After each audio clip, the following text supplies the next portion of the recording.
Malmo ani yanga kibaramba mbolo kala da kulo ka ode ka fo kanga finitigo ye attaque terroriste do repoussé samedi show ka duguje dimanche la o attaque in repoussé la Burkina frontière yan fa in fait o ka fo la ko attaque in tun bɛ ka u ka poste de gendarmerie ni poste de police ni poste de douane dɔ de visé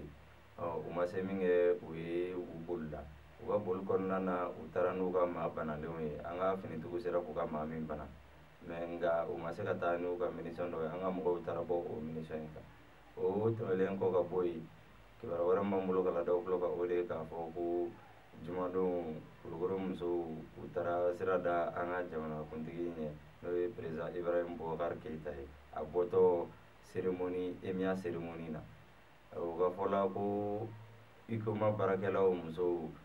de taara président ka convoi u jɔ président ka convoi ɲɛ k'a to Bamakɔ nasira kan o ye a yira la k'a fɔ ko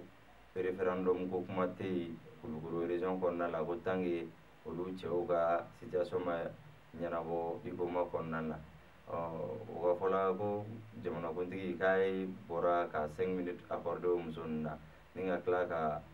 donbolo k'u ye worosɔngɔ yafama deli hukumu kɔnɔna la. An balimaw ni kibaruya ninnu de tun b'an bolo ka da aw tulo kan aw ni cɛw ka kulomajɔ la.